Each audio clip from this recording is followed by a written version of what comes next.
Richard Wallace was the kind of man everyone admired but secretly envied. A self-made millionaire, he had risen from a poor boy who used to polish shoes on the corner of the street to a man who now owned one of the biggest real estate empires in the city. His tall glass mansion stood proudly on the hills, shining with wealth, but inside those walls was a shadow that wealth could never erase: his daughter, Amelia. Amelia was born with the brightest smile anyone had ever seen, but from her earliest days, Richard noticed something unusual. She would laugh when she heard his voice, but her tiny hands never reached out toward the light. Doctors later confirmed what shattered his world: Amelia was blind. Richard was devastated. He had dreamed of showing his little girl the world, the stars, the sea, the towering buildings he had built brick by brick. But instead, he spent sleepless nights holding her close, whispering promises that he would protect her from every cruelty life had to offer. He threw himself into his work, determined to build not just wealth, but security for Amelia's future. Years passed, and Amelia grew into a graceful young girl. She walked slowly with her cane, her pale blue eyes often staring blankly into nothingness. She loved music, often spending hours at the piano, her small fingers dancing across the keys as if painting the beauty she could not see. Richard adored her, but every note she played was a reminder of what she was missing. Despite his immense fortune, Richard never remarried. His entire world was Amelia. He hired the best doctors, tried experimental treatments, and even flew her overseas to see specialists. But each time, the answer was the same: she will never see. Then one summer morning, when Amelia was 15, Richard decided to hire new help around the house. He wanted someone who would not only clean and cook, but also be kind and patient with Amelia. That's when Maria came into their lives. Maria was a humble maid in her late 20s. She came from a poor family but carried herself with quiet dignity.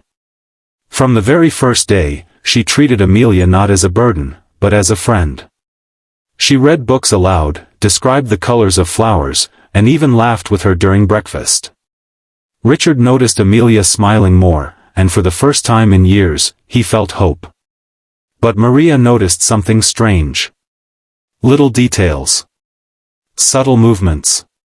One day, as she entered Amelia's room with a tray, she accidentally dropped a glass on the floor. Before Maria could warn her, Amelia flinched and pulled her foot back quickly, away from the shards. Another time, Maria caught Amelia glancing ever so slightly at the sunlight streaming through the curtains before quickly turning her face away. Maria's heart skipped a beat. Could it be? Was Amelia not as blind as everyone believed? For weeks, Maria quietly observed. She noticed Amelia avoiding obstacles she should have bumped into. She noticed her eyes following movement for just a split second before going dull again. But the most shocking moment came one evening when Maria found Amelia alone in the library. The girl was holding a book. Not in braille, but in print.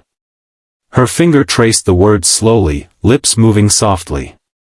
Maria froze. It wasn't perfect, but Amelia was reading. She could see. The truth hit Maria like a storm: Amelia had been hiding her vision all these years. But why? Why would a girl pretend to be blind when she wasn't? And how could she tell Richard without breaking his heart? Maria kept the secret for days, torn between loyalty and duty.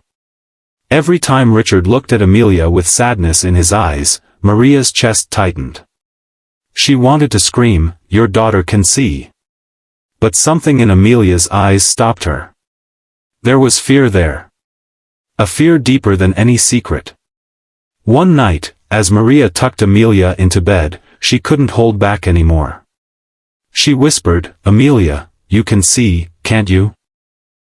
Amelia froze. Her lips trembled, her hands gripped the blanket, and her eyes, those pale blue eyes, filled with tears. But she said nothing. Maria leaned closer, her voice soft but firm. "I've seen it. You don't have to hide it from me." And then, for the first time, Amelia's voice broke. "Please, don't tell my father." "Why?" That question burned inside Maria's heart. Why would a daughter keep such a truth from her own father who loved her more than life itself? The answer would be darker than she ever imagined.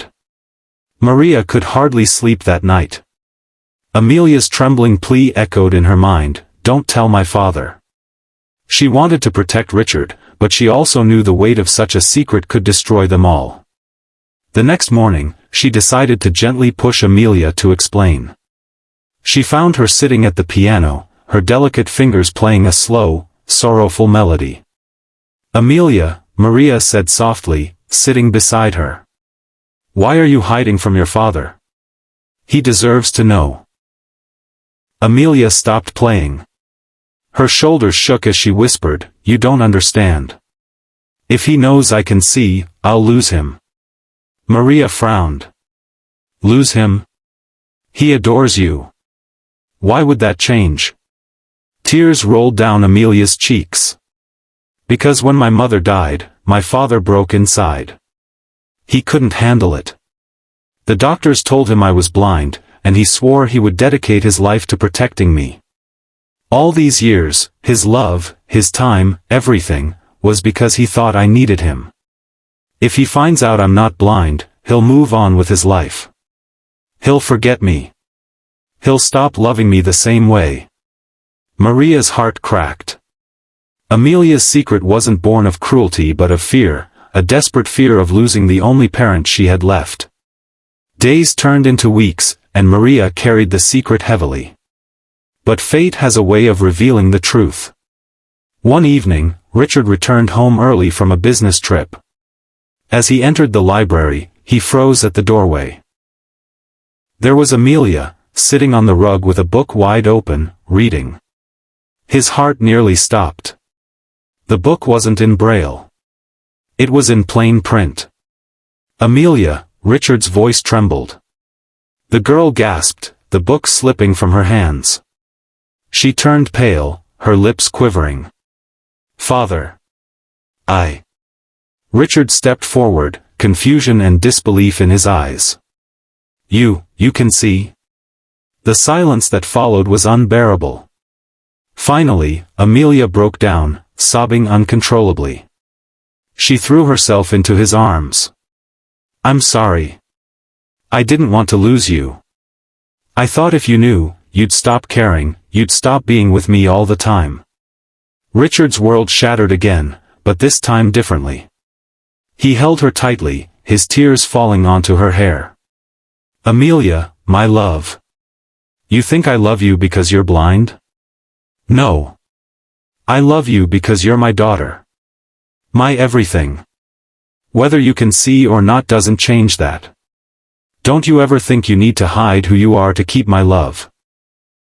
Maria, who had silently watched from the doorway, felt tears running down her own cheeks. In that moment, the mansion no longer felt like a cold palace of glass and steel. It felt like home. From that day on, Amelia stopped pretending. She embraced life fully, learning to see the world she had once hidden from. Richard, instead of losing her, found himself closer to her than ever before. They laughed more, traveled together, and finally healed from years of silent pain. And Maria? She became more than just a maid. She became family, the one who uncovered the truth and stitched the broken pieces of a father and daughter back together.